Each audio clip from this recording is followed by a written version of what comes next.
pastor, eu sofro com problema de imoralidade. Mas não fala para ninguém. Então, eu não vou falar. É só você não ficar vermelho, senão o cara do lado aí vai saber. Pastor, eu sofro com problema de imoralidade. Como lidar? Eu vou colocar no mesmo bojo, no mesmo pacote, a maioria dos problemas e pecados que os cristãos têm, porque a solução é a mesma para todos, ok? Então você está me procurando para dizer, pastor, eu sofro, eu luto com problemas na imoralidade, de imoralidade. Eu tenho problema com pornografia, eu tenho problema com cobiça, eu tenho problema com masturbação, eu tenho problema com lascívia, eu tenho problema com imoralidade. Você está procurando no meu gabinete. O outro entra no meu gabinete, pastor, eu tenho problema com ira. Sou irada, possessiva, briguenta, sou irado, descontrolável, tenho raiva, ódio, rancor. Meu Deus, pastor, como é que eu lido com isso? Pastor, o meu problema não é. O meu problema é que eu sou um desequilibrado emocionalmente. Uma hora eu estou rindo, outra hora eu estou chorando, eu grito, eu berro, eu choro. Eu sou descontrolado, eu não tenho domínio sobre minhas emoções. Eu choro, rio, grito, sou desse jeito. Desequilíbrio emocional, sou uma pessoa compulsiva. Não tenho domínio das minhas emoções. Pastor, eu sou ansioso, afoito. Eu estou procurando o Senhor para dizer como eu venço a ansiedade. Tenho ansiedade, sou afoito, ansioso, me revolvo na cama, não consigo esperar, eu tenho ansiedade. Pastor, eu tenho muito problema com desânimo. Sempre estou abatido, prostrado, muito desanimado. Eu tenho com tristeza. Tenho problema, de vez em quando eu sou pego por uma tristeza aguda. Eu é impulsividade, pastor. Eu falo primeiro, depois penso. Eu sou impulsivo. Enfim, são essas algumas das práticas que muitos têm, dentre outras que eu não citei aqui. Mas eu citei imoralidade, ira, desequilíbrio emocional, ansiedade, desânimo, tristeza, impulsividade. Como eu lido com isso? Eu que tenho uma delas, eu que tenho duas do que o senhor citou, eu que tenho todas.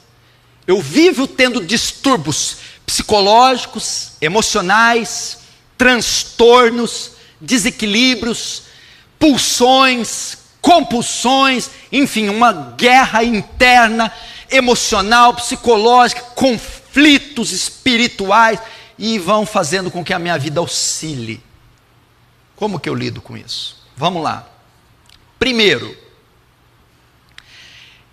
todas essas manifestações são manifestações de um homem ímpio, ok? Se isso é muito comum na sua vida, eu tenho que ser franco, pode ser que você não tenha nascido de novo, porque não é natural de um crente viver irado, não é natural de um crente viver com problemas de moralidade, não é natural a pessoa viver desequilibrada, não é. Um crente pode ter essas pulsões, pode ter esses surtos, pode, mas é a rotina da vida dele isso? Não. Então você deve procurar o quê? Arrependimento. Pedir para Deus transformar você, porque a ira é oriunda do velho homem, a cobiça é oriunda do velho homem, o desequilíbrio é oriundo do velho homem, a mentira, esses desequilíbrios são oriundos do velho homem. Então você só vai curá-los sendo transformado, recebendo o Espírito Santo e uma nova natureza. Contudo, se você só lida com isso, como vencer, como lidar com esses fatores? O que a Bíblia diz? Até sentado eu transpiro. Vamos para a resposta bíblica. Olha só, vou te ajudar com esse texto. Romanos 6,14. Pois o pecado não terá mais domínio sobre vós, pois não estão mais debaixo da lei, e sim da graça. Presta atenção. Você aprender isso aqui, você vai aprender, você vai ficar aliviado. Quando alguém se converte, Deus lida com o pecado dele em 3 períodos. O que mata você? É o pecado, não é?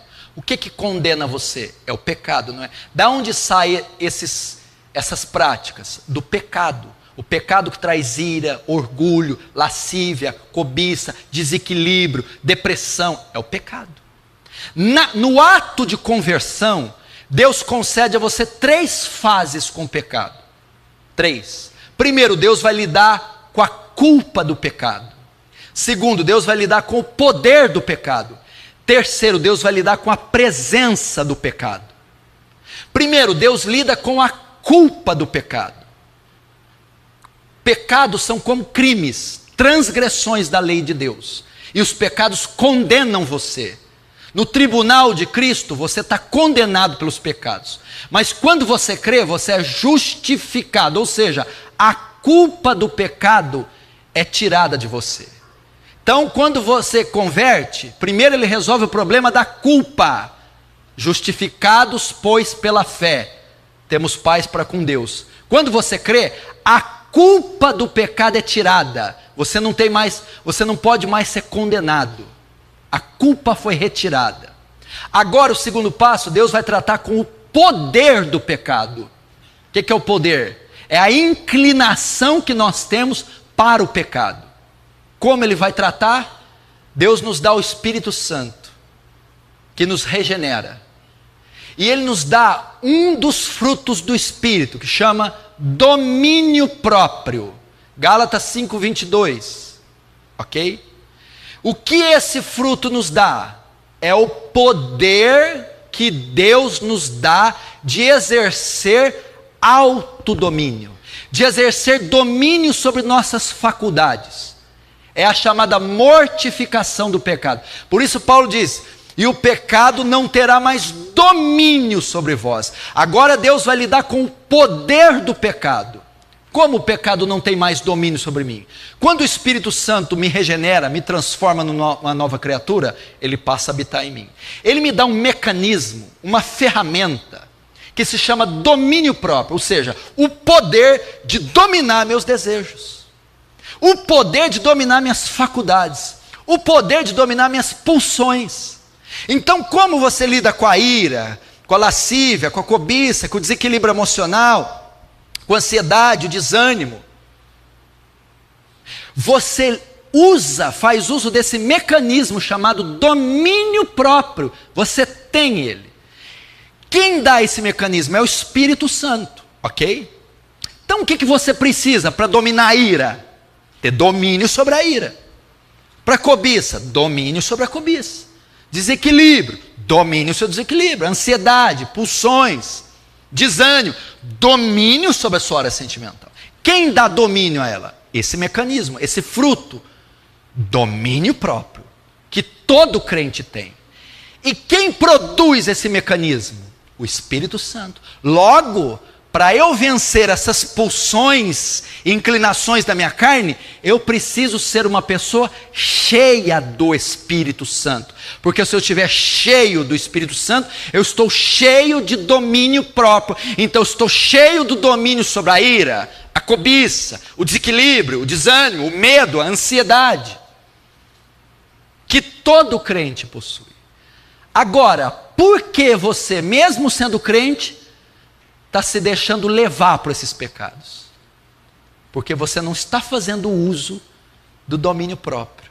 Porque você não está estimulando o Espírito Santo. O Espírito Santo está sendo extinto em você. Não apagueis o Espírito. Paulo diz isso, não extingueis. O que é isso? A ação mortificadora da carne que o Espírito Santo produz. E como então eu fortaleço, como eu faço o Espírito Santo ativar esse mecanismo? Usando os meios da graça. Oração, jejum, meditação da palavra, comunhão com irmãos piedosos. Isso tudo vai fazer com que o Espírito Santo ative o domínio próprio. Ou seja, uma vida intensa com Deus, de consagração, os meios da graça, leitura, meditação, memorização da Escritura, oração, jejum, pedir para que o Espírito Santo me encha e pedir para que o Espírito Santo me faça exercer domínio sobre os meus desejos. Por quê? Porque tem uma promessa sobre você. Este pecado não terá mais domínio sobre você. Não pode te dominar. Deus, quando você creu, Ele lidou com a culpa do pecado. Ele tirou, você não pode ser mais condenado. Mas agora Ele lida com o poder do pecado. O pecado não pode falar mais alto em você. É só você usar o domínio próprio. Agora, pastor, eu sempre vou ter que lutar com isso? Sim, sempre. É normal eu lutar? É. Lutar é pecado? Não. Ser tentado é pecado? Não. Ter os desejos é pecado? Não, não é. Por quê? Gálatas 5, 22, 23. Mas o fruto do Espírito, não. Gálatas 5, 17. Porque a carne milita contra o Espírito, e o Espírito milita contra a carne. E estes opõem-se um ao outro, para que não façais o que quereis. O que Paulo está dizendo aqui? Existe uma batalha dentro de você, entre a carne e o Espírito. E esses ficam lutando entre si o tempo todo. É assim. A vida cristã é essa. É a carne que quer pecar, quer se inclinar. A carne quer mentir, quer se irar, quer cobiçar, quer se invejar, quer se fofocar, quer se, sabe, a carne. E o Espírito não, quer restringir, resistir, sufocar, asfixiar. O Espírito quer perdoar, quer amar, se santificar, orar, buscar. E eles ficam neste conflito. E quem vai vencer? Aquele que você alimenta mais. Se você alimenta mais a carne, fica na internet, fazendo fofoca, sensualidade, pornografia, a carne vai prevalecer, então a ira, a imoralidade, a ansiedade vão se manifestar. Se você alimenta o Espírito, santificação, separação, leitura, oração, meditação, o Espírito vai triunfar sobre a carne, logo a ira, as pulsões serão mortificadas. Você exercerá domínio sobre elas, porque você tem o domínio próprio.